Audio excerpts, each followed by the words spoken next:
Alors, il y a une chose, je vais directement le dire, qui m'a fait extrêmement peur une fois après avoir terminé la lecture de ce chapitre-ci, c'est que je me suis dit, les choses quand même progressent trop lentement.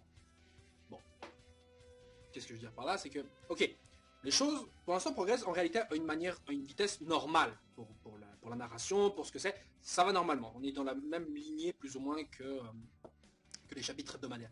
Mais, pourquoi je dis que c'est lent? Parce que justement on a un seul chapitre par mois. Ok? Et que ce chapitre aussi dure 20 pages. Les chapitres normalement mensuels durent en moyenne 30, 40 pages. Et là, on en a qu'une vingtaine. Et c'est très peu. Parce qu'une fois avoir terminé ce chapitre-ci, moi je voulais voir la suite, mais je me dis, putain, en fait je vais devoir attendre un mois pour quand même connaître la suite. Ok, on a des chapitres quand même toutes les semaines, c'est le principal, mais je veux dire, Fairy Tail 0, ça m'intéresse beaucoup. Il y a beaucoup de questions qui peuvent y être, qui peuvent être résolues enfin. Et d'autres nouvelles questions qui peuvent être amenées. Bref, ce chapitre-ci en réalité se base donc, se fonde surtout sur une petite relation qu'a Serra, Serra, je crois que ça s'appelle comme ça, j'ai oublié. Enfin, en tout cas, mademoiselle, je suis soi-disant morte, mais qui en réalité a survécu.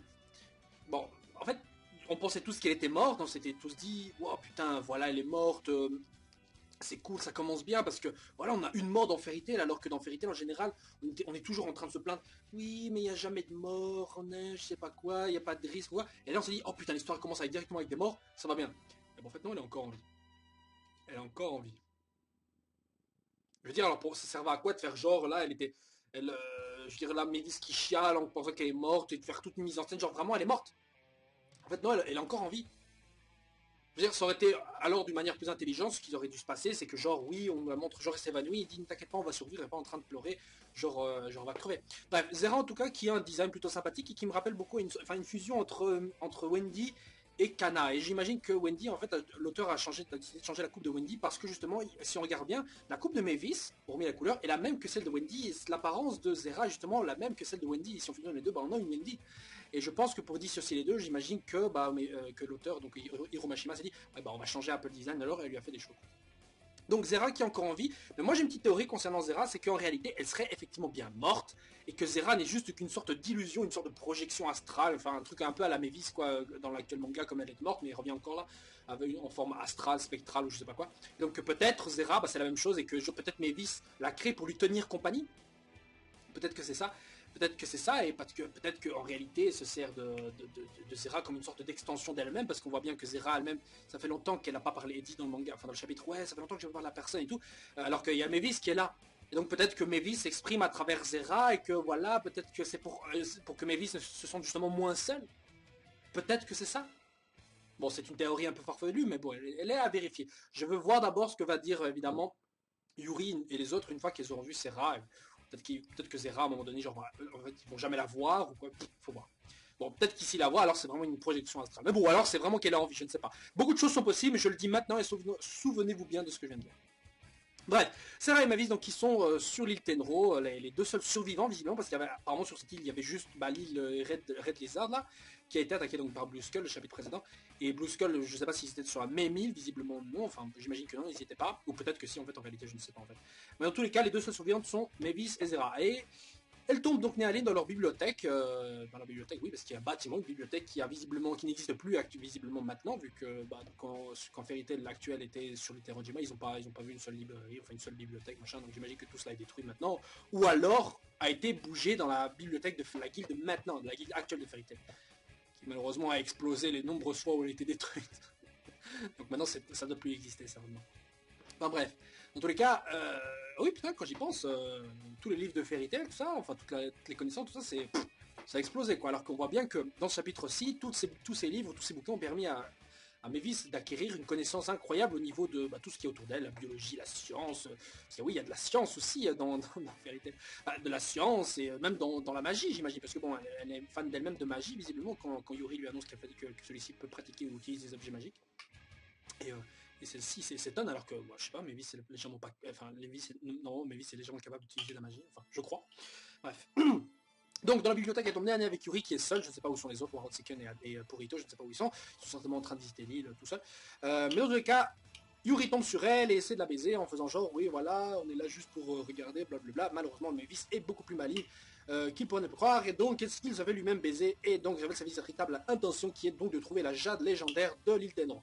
Et la jade légendaire, on s'était dit, chapitre précédent, waouh, putain, attends, mais la jade c'est peut-être l'humaine histoire, ou quoi, on ne sait pas. Ce qui est possible, on n'en a aucune info pour l'instant, c'est juste qu'il y a une jade, et que le trésor de Fairy Tail, ou le ténèbre, ou la lumière, peu importe, ce serait l'humaine histoire. Alors, pourquoi l'humaine histoire serait déjà sur cette île, et quelle aurait été son utilité? Parce que oui, vous dire que dans cette île-là, il y avait juste que Red Lizard et peut-être Blue Skull, en tout cas deux guildes qui avaient l'air totalement pourries. Je veux dire, sur cette île pourrie, il y aurait une jade légendaire qui était présente tout ce temps, et je veux dire, tout le monde aurait pu la prendre parce qu'il y avait juste deux guildes pétées, deux guildes pétées, pardon. N'importe qui aurait pu la prendre plus tôt. Bah, personne ne l'a fait. Donc peut-être que la jade, la légende de cette jade, peut-être a été créée en même temps que Mavis, peut-être que Mavis justement a créé cette jade, peut-être, je ne sais pas, c'est possible. Beaucoup de choses sont possibles. Mais là, je ne fais que donc émettre que des suppositions. Donc, si vous avez vous-même des théories et des hypothèses, donc n'hésitez pas à les poster en commentaire cette vidéo. Bref, donc après, ce qui se passe, c'est que Mavis, enfin non, Yuri, pour tester un peu Mavis, c'est surtout pour permettre de connaître la position donc, de cette jade, joue un petit jeu, le jeu de la vérité. Enfin, voilà, sur Mavis, en gros, chacun des deux doit émettre donc un fait l'un sur l'autre. Et le premier qui a faux, bah, il perd. Il doit donc, donc si Yuri perd, s'il se casse, et si Mavis perd, bah, Mavis doit donner la position de la jade. Et visiblement, si elle joue le jeu, c'est qu'elle doit, j'imagine, connaître la position de cette jade, donc elle la connaît. Et si Mavis connaît cette jade, pourquoi est-ce qu'elle n'a pas utilisé la jade pour une raison quelconque? C'est que l'utilisation de la jade, certainement, est plus ou moins la même que l'humaine histoire, ce qui expliquerait pourquoi la guilde n'a jamais utilisé l'humaine histoire. Ce que je veux dire, si c'est une arme si terrible, ils auraient pu l'utiliser d'une certaine manière plus facilement avant. Et si c'est une arme qui est censée protéger, pourquoi elle n'a pas protégé autre chose avant? Certainement que l'humaine histoire a une utilisation précise, mais qui est très dangereuse. Et donc avec une grosse contrepartie. Et peut-être que la jade, c'est la raison pour laquelle Mavis est toujours sur l'île. Peut-être pour protéger cette jade, s'il existait déjà avant, à l'époque de Red Lizard. Sinon, bah, j'ai pas intérêt, elle aurait pu se casser autre part. Je vais pas rester sur son île, à moins qu'elle veuille rester toute seule et s'est dit, bah, je vais rester toute seule ici, ou avec le fantôme de Zera, je ne sais pas. Enfin, ça, je ne sais pas du tout, mais bon. Et donc, Mavis, donc, qui au final, bah, ouais, nous confirme qu'elle aime bien marcher pieds nus, parce qu'elle aime bien marcher pieds nus, qu'avant, elle avait un traumatisme avec les chaussures, comme je l'avais dit. Bref, le petit jeu en tout cas entre Yuri et Mavis se termine avec Mavis qui dit que bah ouais, excuse-moi mec, mais premier round tu vas perdre. Donc ça m'étonnerait même pas vu que je rappelle que Mavis est une tacticienne, elle a été appelée la fée tacticienne, fairy tacticienne, là celle qui connaît toutes les probabilités, donc en réalité, pas oublier que Mavis est un génie, donc le fait est qu'elle gagne ce genre de jeu, ça m'étonnerait même pas. Bref. Dans tous les cas, on sait en tout cas pourquoi Mavis on connaît autant sur la magie que par exemple la magie Minerva, genre tout ça, je veux dire, ok. Elle a lu les livres et c'était certainement écrit dedans, mais déjà pour une guilde qui avait l'air vraiment moisie, qui ait autant de bouquins sur la magie, sur plein de trucs comme ça à l'intérieur, c'est assez étonnant déjà. Et moi j'avais mis aussi une petite hypothèse, c'est que la magie qu'avait utilisé Minerva dans le grand jeu magique, c'est-à-dire la magie du dieu Yakumo, je sais pas quoi, du combat Yakuma ou je sais pas quoi, et bah, c'était peut-être une des magies qu'utilisait peut-être Yuri. Et au final, quand j'ai vu ce chapitre, bah, je me suis rendu compte qu'au final, bah, Yuri c'est un chasseur de trésors de la même trempe que les autres, là, ceux qui ont combattu Lucy, Wendy et Flair sur le village des géants, c'est-à-dire le même genre de gars qu'eux.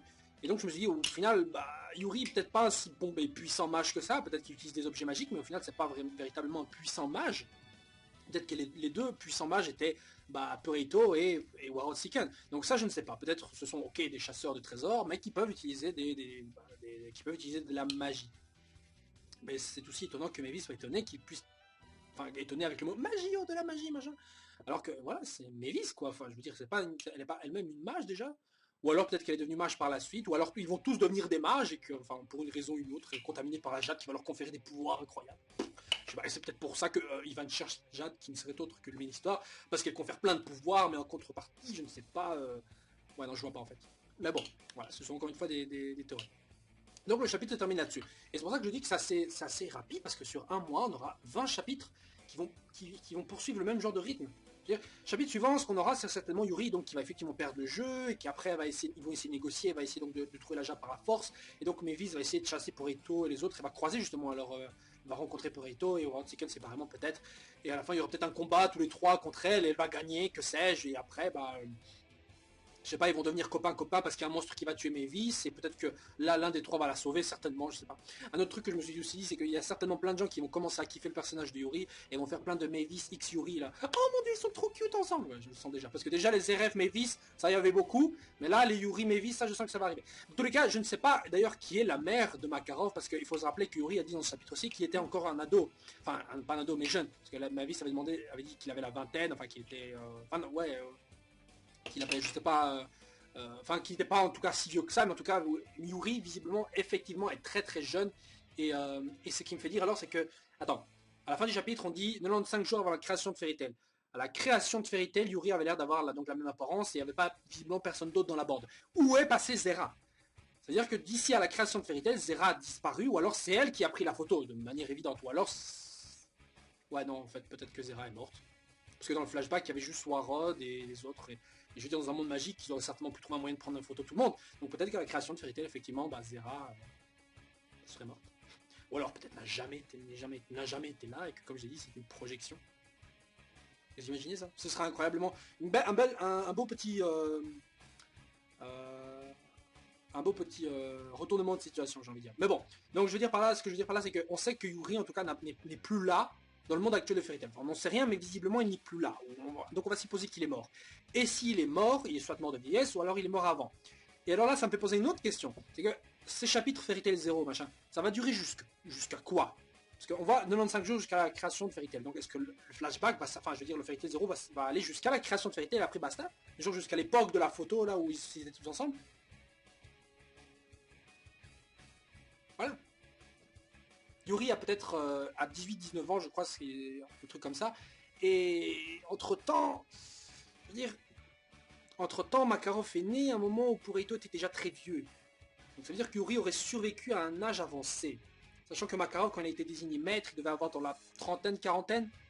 Donc ce qui veut dire que Pureito, qui devait avoir à ce moment-là peut-être avoir le même âge qu'un Makarov actuellement, c'est-à-dire peut-être dans le 80, c'est-à-dire 60 au final avant.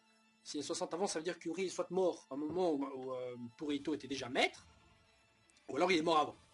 Et pourquoi Pureito sur les seconds maîtres de Fairy Tail? Parce que je vois bien que les choses ici se construisent comme quoi le Yuri sera très connecté à Mavis plus que les deux autres. Parce que c'est le premier qu'il a rencontré. Donc peut-être qu'au final Yuri aurait été tué par l'humaine histoire. Qui serait là d'une manière ou d'une autre, il aurait été tué par cela. Et, et peut-être que au final c'est pour ça que Pureito a dit à Ivan que l'humaine histoire était les ténèbres, parce que ça tue un de ses amis. Parce qu'au final Ivan n'a jamais vu l'humaine histoire. Enfin je crois. Il connaît l'existence de l'humaine histoire. Mais il n'a jamais vu l'humaine histoire. Bah oui, ça se tient. Il n'a jamais vu l'humaine histoire, sinon il serait où est l'humaine histoire. Parce que je veux dire qu'ils sont dans la même planque depuis le début. Donc voilà. Donc je ne sais pas exactement ce que c'est. Il en sait de ce qu'a dit Pureito. Voilà. Donc là-dessus, le chapitre et cette vidéo donc, se sont terminés. On se retrouve la semaine prochaine pour une prochaine vidéo, cette semaine-ci même je crois. Enfin peu importe, donc la prochaine vidéo de Fairy Tail et Fairy Tail 0 le mois prochain. Et n'oubliez pas de suivre aussi Ice Trail qui est un spin-off que je ne parlerai pas ici. Parce que malheureusement ça me botte pas trop, mais qui est quand même sympathique parce que le style graphique reste encore, se rapproche presque de... Bah non, c'est totalement différent, mais en tout cas un style graphique que j'aime bien. Voilà, sur ça, ciao les gens. Bisous.